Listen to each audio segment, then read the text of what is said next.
Hey guys, what's up? Sweet Thomas. Tonight we're back here with Linkara, and this is actually the first episode of the history of Power Rangers. And what better way to start off with the first season of Mighty Morphin Power Rangers?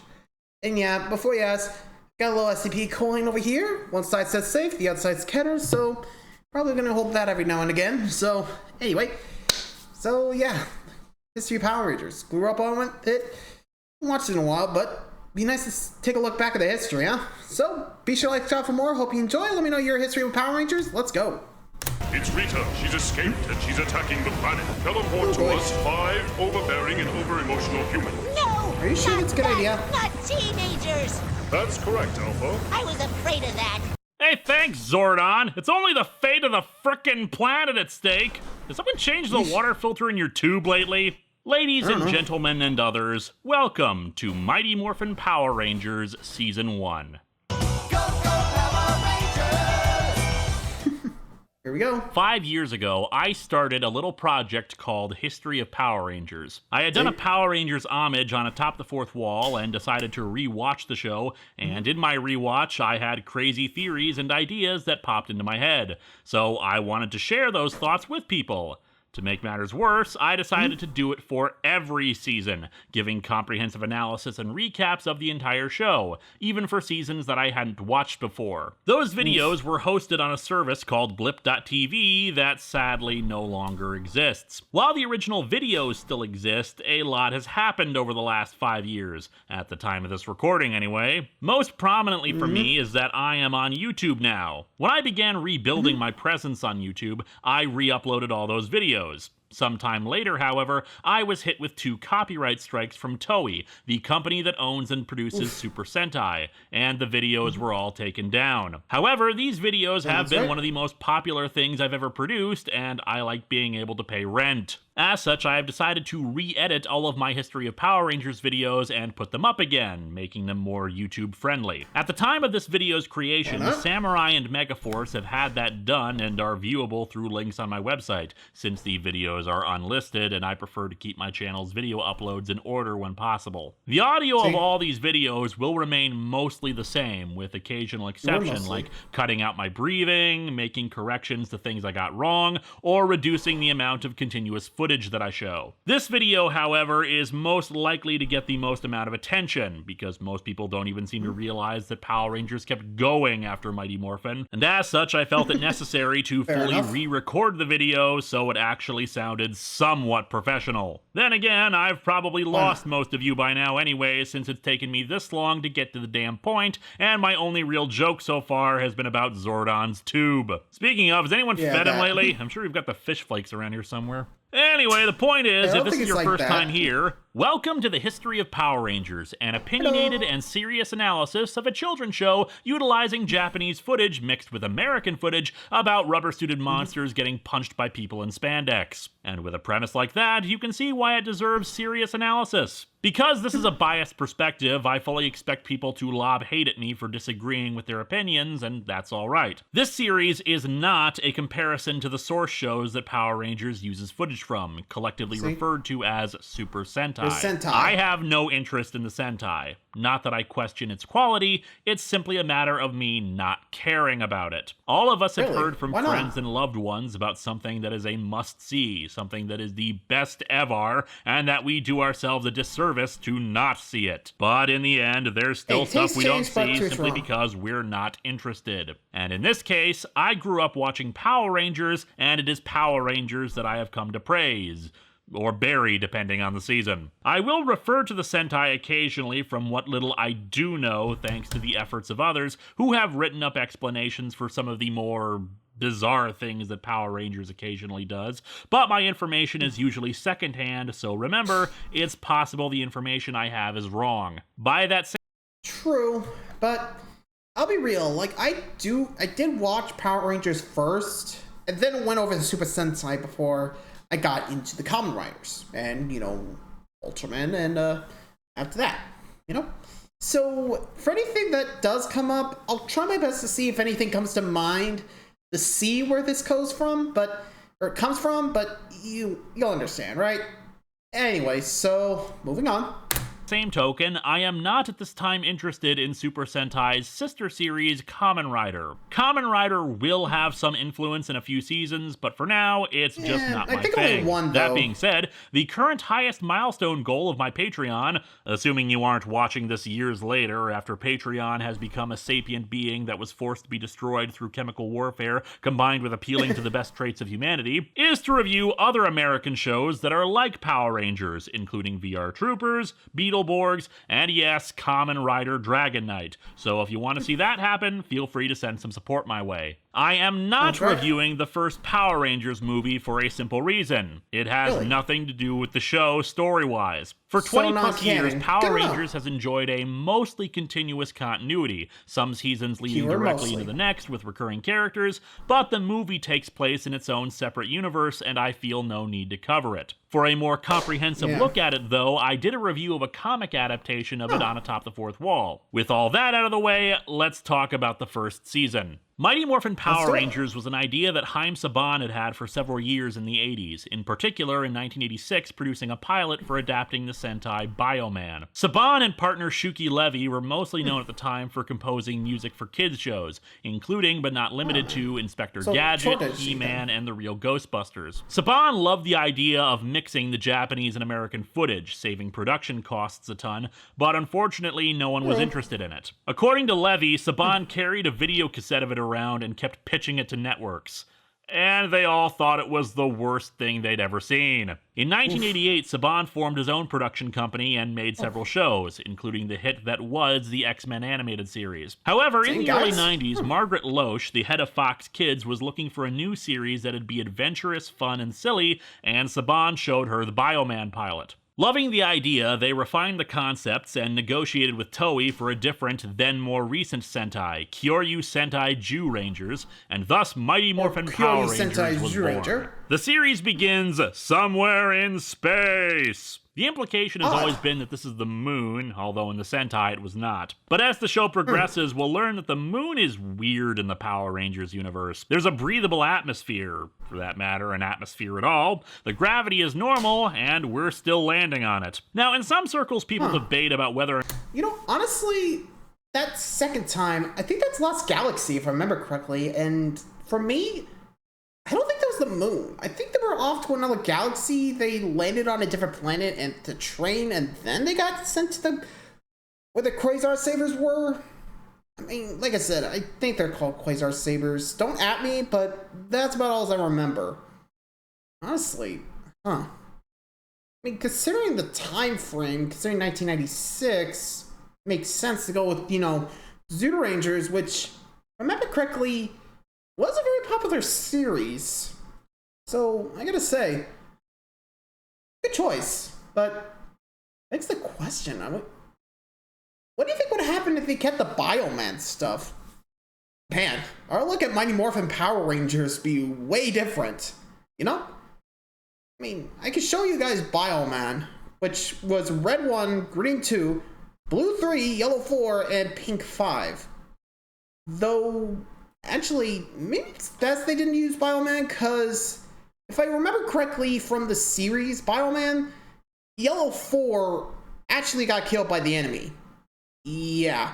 She is one of a few of the Super Sentai that actually died. The first was the Key Ranger, which, again, ironically both yellow. Yeesh. Which, actually considering, like, the Yellow Ranger here is a girl, oh boy. I don't think that would have gone well over with the audiences back in 1996. Or whenever this was first premiered. But you gotta admit, that's just like, wow. Anyway. Or not, this isn't actually just some other planetoid near Earth, but since future instances will refer to the villains being on the moon, we're gonna call it as such. Anyway, two astronauts find what's called a dumpster, hence the title of the first episode, Day of the Dumpster. That's something else I never got. It's not a dumpster, it's a bin or a barrel. Maybe you can get away with calling it a trash can, but most trash cans aren't made of stone or have jewels engraved in them. But anyway, the astronauts decide to not radio in that they found an alien object, but instead decide to open the quote-unquote dumpster, releasing Rita Repulsa and her band of freaks, her Gorilla Knight Goldar, her monster maker and scientist Finster, and the comic relief duo of Squat and Babu. Rita Repulsa is a Which, sorceress, again, often referred to all as an related empress of to evil, Super Sentai because here. alliteration makes you sound cooler than a sorceress of mild irritation. Anyway, she spent 10,000 years in the years dumpster are and free. now wishes to conquer It's the time first to planet she conquer sees, Earth. Earth. As you saw before, Zordon, the big giant head, detects Rita's escape and decides to assemble a team of 5 teenagers to combat with her. attitude. And let's meet those Odd. teenagers now. In other installments, we'll save character stuff for the end, but the problem with these early seasons is that while the characters have personalities, they don't have much in terms of an arc. First is Jason, the So, Red Ranger who Gary teaches a Sue karate much? class. He is Or stoic Gary and Mary Sue's here? confident. Zack, the They- Black Ranger, is Jason's best friend and teaches what he refers to as hip-hop Hip-hop aikido, keto. basically combining breakdancing and fighting. Admittedly, that's kind of stupid in hindsight, but actually it does make for some impressive fighting moves. And some See that silly later. ones, but hey, on my show I've got a ninja-style dancer, Again, so who am I comedy to judge? with action, Next, so it there's makes sense. Trini, the Hi, Yellow Trini. Ranger. Okay, let's comment on this. Yeah, yes, the might as Black well. Ranger is black and the Yellow Ranger is Asian. Let's get this out of the way. They honestly did not realize what they had done in casting until about the 10th episode. It was an honest, if horribly racist mistake, and they rectified it in future casting. Most of the time. There were actually a few keyword mostly. pilots made of the first episode, even originally taking place in a bowling alley instead of the juice bar that is used for the social gathering point in the show. In at least one of those pilots, Trini was played by actress Audrey Dubois, who is not Asian. Although ironically, Tommy, who would later become the Red Ranger, was a character with Native American connections. Whoops. Brought Anyway, that back. Trini is also a martial artist, but it's harder to get a gauge on her character. She's probably the least developed of the original team. And Sounds I'd be right. remiss if I didn't mention that the actress who played her, Thuy Trang, tragically passed away in a car crash in 2001. Trini served the purpose of R.I.P. translating the technobabble of the next character, Billy. Billy Hey, is Billy. the stereotypical brainy nerd, yet if you see Who's him the Blue without Ranger? bulkier clothes, his physique is actually on par with the others on the show. Billy will be a mainstay of the show for the longest time, even after he stops being a Power breeds Ranger. Turbo? And finally, Kimberly, the second to last of the original 5 to leave the series. She is the stereotypical Valley Girl, a gymnast who loves the mall, and etc., etc. Like Billy, Makeup. because of how long she stayed on the show, her character will develop beyond the superficial qualities we see in the early days. However, it's also time to meet the real stars of the show. Oh, let's go, hey! Oh no, look who's here. Bulk and Skull. Bulk and Skull last Yep, through 6 that comedy seasons of duo Power on the human Rangers and side. are the characters that have the most development over the course of it. What started as comic relief bullies evolved into 2 characters who nobly stood up to evil. I love these 2. We'll see They're like that the later, Three but Stooges for of my now- generation. Yep. Yes, their Or in this comedy case, was too. often quite predictable, but they added some Again, much-needed 90s would levity expect. during some of the darker turns of the first few seasons. Sit down. Oh boy, the building's about to fall down. I'm not finished with my ice cream yet.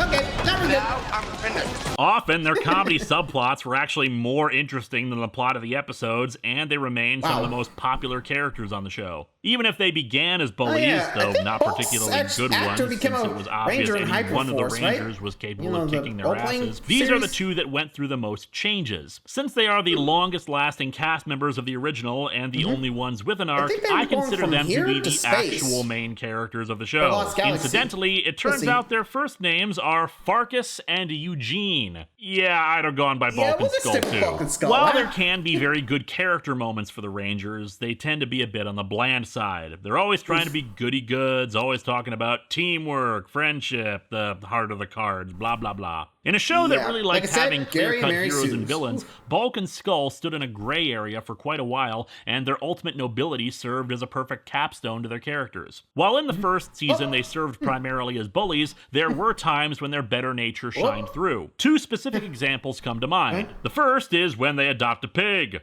Now, ultimately, Really? the A pig piggy? proved to just be a monster, and they were frightened of it when that happened, but they seemed to wah. actually be nice to it and want to take care of it after adopting it. The other is in the episode Crystal of Nightmares, where the 2 are put into a dream state. And what do they dream about? Becoming superheroes and saving the world. Now, in the dream, they can't drive the Megazord properly, but I think the fact that they want to be good guys, even if they are selfish and inept, will help come into play in later seasons. But now back to the plot. Rita Okay, we'll see launches that an later. attack on Earth, causing an earthquake to develop. As people jog lightly out of the juice bar in panic, the 5 teens suddenly decide to stay exactly where they are, planted to one spot, before What? being teleported away by Zordon. Zordon explains the they plot got of the show, paralyzed that they by have it? to fight Stop Rita them? using morphers that will harness the power of ancient Power beasts coins. like dinosaurs, the saber-toothed tiger, and the mastodon. We also meet Mm-hmm. Alpha 5. Alpha can get pretty annoying early on with his constant proclamations of ay ay ay ay ay,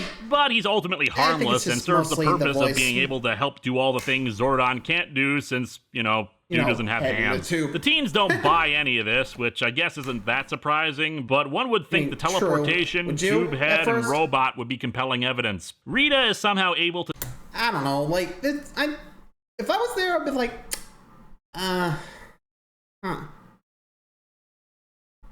I don't know. Like, I probably wouldn't think about that like that too, but as they say, to each their own, right? Moving on. Rita's about to notice and about to send her first attack.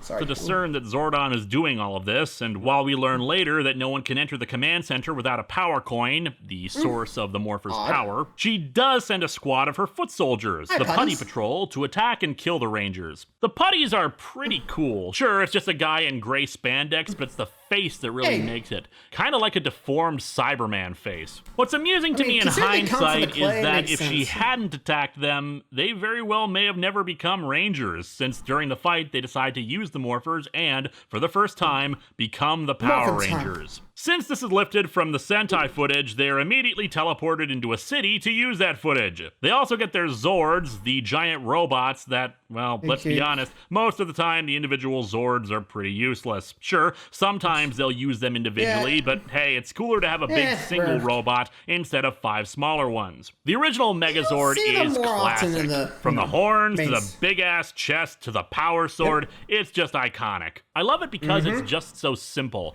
A big blocky robot that looks like he can kick your ass. Kind of has an Optimus Prime face going for it. Yep. One of the recurring elements can of a hear him lot of say that. seasons is I that the am Red the Ranger Megazord. Zord usually gets the most screen time and also an alternate mode, or just an alternate Zord altogether, while the rest basically just exist to be combined into the Megazord. As a first season, especially the earlier episodes, there were a lot of goofy ideas that were put in because they were still finding out their place and how they wanted the show to work. see how For it- example, in the second episode, we see this super duper martial arts move. Zach, ready. Locked on. Wait, what? Let's do it. The hell? They're like, honestly, if I was the buddies, we're like, Suddenly puts that scene in Matrix Reloaded with Neo spinning on a stick in perspective, doesn't it? Elements seen in the first few episodes wouldn't really make any reappearances later. For example, Again, the episode by Rad Bug. episode. The Rad Bug what? is one of the silliest, most illogical things Power Rangers ever did. Billy Really? invented a flying car that could enter the command center somehow. We have to assume he used technology How? from the command center to build this thing, because otherwise, Billy just invented a flying car out of crap that he had in his garage. And you know what? It's awesome. Cool, Why the but hell didn't they ever weird. bring this back? By the 17th episode, we had Seems what was odd, probably just one of have the to say. best things they ever did for the series, and has had a lasting impact to the point where even the advertising for the final episode of the season 20 years later was all about his return. Jason Tommy. David Frank as Tommy Oliver, the Green Ranger. Love him or hate So him, this was the recently, character that really passed cemented away. Power Rangers for the audience. R.I.P., In a man. 5-part story, since this was in the days when new episodes of the series were shown on weekdays, called Mm-hmm. Green with Evil, Rita unveiled her plan to create her own evil Power Ranger, the Green Ranger. Where she got the power coin we'll never know, especially given Probably what we greater learned magic. later concerning their creation. Unfortunately, the Green Ranger is also where we see some of the seams fall apart between Japanese and American footage. In the Sentai, the Green Ranger had a rubber shield, whereas Right. the American one was cloth, since sadly they had to make do with what they had, and sometimes suits and props are damaged in transit, assuming they Oops. get sent at all. It's pretty shabby and terrible looking, sadly. Also, trivia note, I guess the they- crew would routinely lose the Morpher props, so they would just Why? go out to the toy store and buy a Morpher in order to use it for the show if they had to. The toys were just that accurate. In any case, the Green like the fact they lose it like so many times. We're like, time to make another trip to the store. Like, seriously? Yeesh. You think they were trying to keep better track of this stuff, but apparently not. just try to find the props, I guess. Moving on. Ranger was where things suddenly got interesting. For one thing, the fact that it was 5 parts long showed us that this was an epic like no other. No other kid shows did 5-parters at the time, and the guy was just badass. He wasn't some weird-ass monster with a goofy gimmick. He was an actual human being who was able to outfight the group. He looked different, again, his weapon was you don't really different, see that and he had a Zord that rivaled the others, Zord. rising from the Hey. ocean like Godzilla. He wrecked the command center, cut the Rangers off from the guidance of Zordon, and even got into the Megazord to disable that as well. Each episode felt unique, telling a new chapter of the tale as we saw the Rangers having to really step up their game. Billy becoming more acquainted with the technology of the command center, Jason being put in mortal peril as he's kidnapped and has to face Goldar and the Green Ranger without being able to morph. It's glorious. It also introduced another general for Rita, Scorpina. Scorpina. In my original version of this video, I neglected to mention Scorpina because she has no impact on anything. She's in the first season here and there, appears again at the beginning of season 2, reappears for another episode in the season, and that's the end of her. Ultimately, the Rangers broke the spell Rita had placed on Tommy, and he officially joined the team. It's just a really well-written and suspenseful story, in my opinion. They also started the first official romance with Tommy and Kimberly, which, while not really going anywhere with the relationship beyond their dating, it's mostly notable for the fact that they're pretty much the only couple in Power Rangers allowed to kiss. Over time, the show settled into its standard format of issue of the day, monster, Zord fight, and finally tawdry resolution of the issue at the end. While they usually are actually pretty good about their own continuity, there's the occasional bizarre hiccup. For example, there's an episode called Life's a Masquerade, a rather enjoyable standalone episode featuring some great bits by Bulk and Skull, where Rita introduces her super putties, nearly indestructible versions of her old putties. The problem is that the episode right before it, Gung Ho, already introduced the super putties, and the group reacts with shock at the premise of the super putty both times. Gung Ho is notable for another aspect, the introduction of a new Zord, Titanus. It's a big Brachiosaurus-looking thing that could combine together with the Megazord and Dragon Zord to become the Ultra Zord. Because remember, kids, the only thing cooler than one giant robot is a bunch of giant robots merging together to become an even bigger robot. Anyway, eventually the show ran into a bit of a problem. See, a lot of the fight scenes were dependent on the Sentai footage, and, well, there was only so much of it, particularly of the Green Ranger, since his Sentai equivalent actually died partway through Jew Ranger. Now, they solved that issue by writing him out of the show. In the two-parter, The Green Candle, Rita unveils a magic candle that, once fully melted, will return the Green Ranger powers to her. Why the hell she never unveiled this until now is a good question, but the point is that Tommy is going to lose his powers. Still, his evil plan... Actually, if I remember correctly, that's actually the plot device for the Green Sentai, Burai, which was, like I said, I'm just going off what I remember, or at least what I've heard.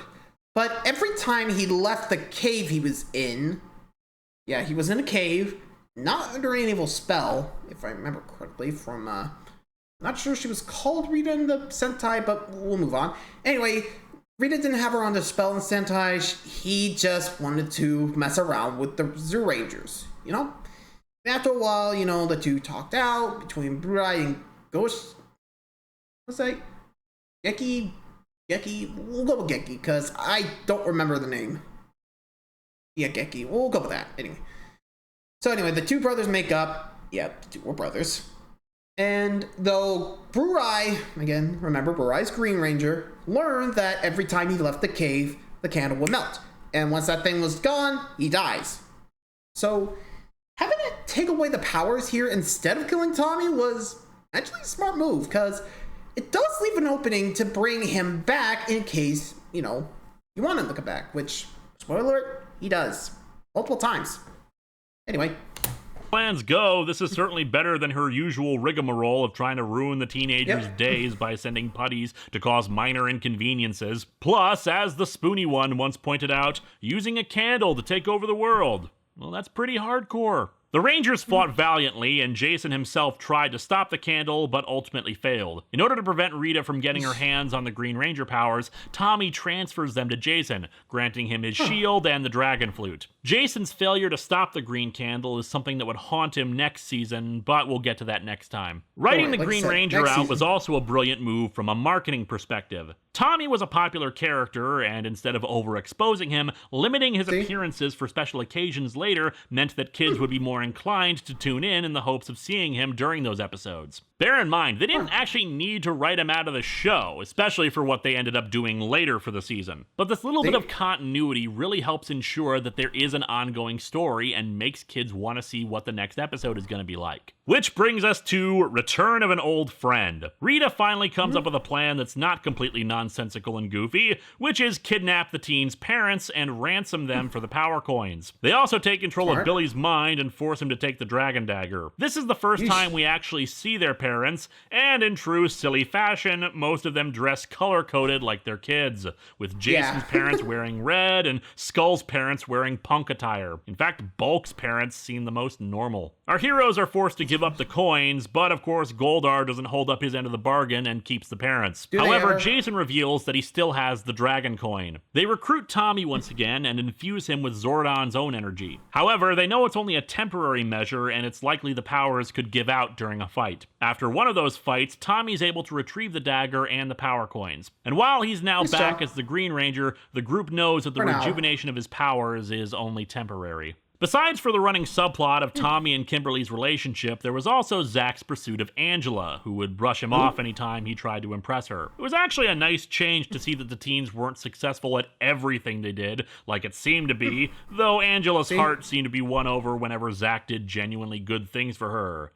Or when he bribed her. The character pretty much disappeared, though, so ultimately it was for naught. One particular aspect that occurred to me as I was watching the later episodes of the season was the change in fighting prowess. In the early episodes, the Rangers tended to fight off putties successfully only after they'd morphed. Otherwise, they relied on tricks or misdirection in order to defeat them. In fact, Tommy's ability to fight off a squad of putties single-handedly was an impressive feat to Rita. However, in a later episode, Zach was able to fight off a squad of putties himself too. Billy's fighting ability in particular would change. In the beginning, he could barely fight off one putty, let alone a whole group of them, but by the end, he was able to hold his own in a fight beyond the stereotypical nature of his character. Mind you, some of this was simply narrative convenience, but it did hang in my mind as I was watching. As I said before, there was a problem of the fight scene footage. Originally, Mighty Morphin Power Rangers was only supposed to be 40 episodes, ending on the two-parter Doomsday. It's a pretty intense episodes, with things looking grim, even parts of the Zords getting sliced off. But of course they win through at the end. Zordon offers them a chance to give up their powers, that they shouldn't have to keep up the fight forever, but they say they'll keep going. I imagine the original plan was for Rita to be destroyed, hence the offer, but of course she was not. With the ever-growing popularity of the series, they decided to keep it on. But the first season, uniquely enough, had 60 episodes in it. So how did they fill up the remaining 20? They actually contacted the creators of Jew Rangers to produce entirely new original footage that would only be used in Power Rangers, referred to by fans as Jew 2. Just damn! The problem that Power Rangers continually face throughout its existence is its low budget, yet what the hell kind of budget did this first season have? While dubbing a show is by no means a cheap process, it would have been considerably cheaper than continually producing original footage with all these characters, having the new footage made by the Japanese producers, and as we'll see, all new sets and villains made exclusively for this show. Now, as I said at the introduction, I started noticing an underlying theme of this season, or at least a motif. It's likely not something that was intentional on the part of the writers, but I feel like it's there regardless. A continual struggle between magic, or at least steampunk fantasy for Rita, and technology for the Rangers. While both sides of the conflict utilize magic or technology, their methodology and surroundings are completely on opposite sides. Rita's palace is full of magic trinkets, and its overall atmosphere is meant to evoke a witch's lair. Her monster-making machine turns clay figures and pops them out as actual living beings. She has a magic wand to make her monsters grow, and she routinely uses magic items to achieve her goals, either calling upon some ancient spirit or, say, using a candle to take away superpowers. Even the monsters themselves tended to have a more mythological or mystical bent to them, or at the very least range in the fantastic. On the other side of the fence are the Power Rangers. The command center is a high-tech facility, and the morphers themselves are an impressive feat of technology, accessing something called the Morphing Grid to give them their powers. While Zordon may have been described as a wizard before they fleshed out his backstory, he clearly prefers the use of the technology that the group has at their disposal. Alpha himself is a robot, and the Rangers use giant machines to fight against Rita's magically created monsters. Billy is usually the tech go-to guy and also invents new devices to help the team out. Hell, a little kid friend of his, who I swear is supposed to be his brother, even invents a virtual boy.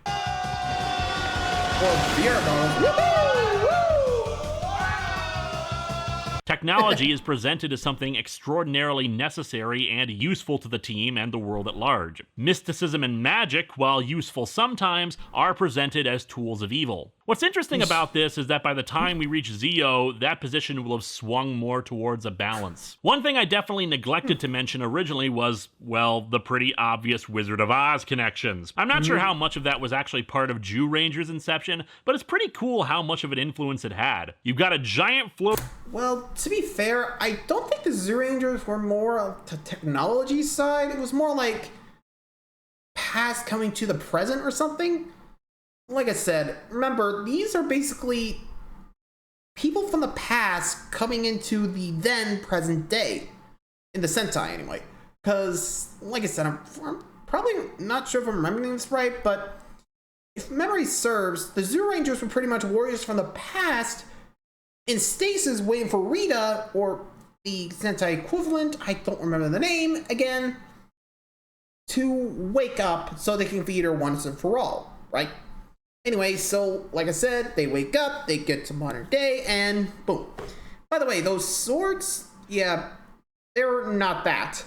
Apparently they're like ancient dinosaurs that, when combined together, was the god of the Zoo Ranger tribe, Daijujin. Like I said, that's what I'm remembering from the Sentai, at least what I remember correctly. Anyway, moving on. Floating head, referred to as a wizard, which, considering they change his backstory slightly a bit later to be an alien, could be considered the man behind the curtain idea. An evil witch, whom even Barbara Goodson, the voice actress for Rita, was told to do a Wicked Witch of the West impersonation, who had at her disposal a flying monkey. It's okay to wear your influences on your sleeve like this and really show how creative you can get with it. I mean, it's not like the show actually has a Dorothy figure, although I've got to imagine somewhere in 800 episodes they had magic shoes. There are other characters on the show, but unfortunately they're kind of superfluous. There's Miss Appleby, the teacher at Angel Grove High, who shows up the most. Principal Kaplan, who is really just there for the occasional comic relief when his toupee gets knocked off, because baldness is funny, I guess. But the other most recurring character is, of course, Ernie, owner of the juice bar. I feel sad that he never really did much on the show aside from occasionally helping out the teens with something they were doing, because he has kind of a quiet charm to him. Like the friendly barkeep who's always there to dispense sage wisdom. Hell, if I was writing this nowadays, I'd make Zordon the mentor who could help them with larger-than-life stuff, while Ernie would be the one to help them with stuff all too human. Overall, the success of the show was probably not built on the most engaging of circumstances. While the acting is mixed in the early episodes, the characters do all eventually grow into a position where they're completely believable in their roles, as long as you ignore them preaching about community this and environmentalism that and teamwork and all that crap. Guest characters would be the worst actors, since it comes off as not knowing if they should take their material seriously, or in some cases, they're just terrible actors, like the aforementioned episode with Billy's not brother, with lots of people clearly dubbed in. I owe you an apology, Billy. It seems I overreacted to something that wasn't your fault. If I had to speculate, what I'd say really helped its success was the action. No other American show at the time was showing such complex fighting and choreography. And while the monsters were silly and the jokes were cheesy, there was something of a basic charm to the series that made people, especially kids, want to watch it. The growth of good storylines aided it, especially multi-parters where the stakes were high and you honestly weren't sure how they were going to resolve the situations. And while there were, of course, those times when logic broke through and you asked, say, if Rita knows their identities, why doesn't she blow up their houses? But all in all, the first season was a good start to the show, that evil. even if 60 episodes was a bit much, especially when one considers that most of them followed the same damn formula. However, things would only go uphill in terms of storytelling in season 2. Don't worry, I'll do them one at a time this time. I'm not gonna go through another hour. Anyway, so there you go. There's season 1. Which, honestly, yeah, you could tell they were stumbling their way through the first season. But, well, we'll see more about it with season 2, where we get the White Ranger and more of the Thunder Zords, which I'll go more detailed then. But for now, that's going to be it for this episode of the History of Power Rangers. So, thanks for watching. Hope you enjoyed. Like, subscribe for more. I'll see you around. Adios.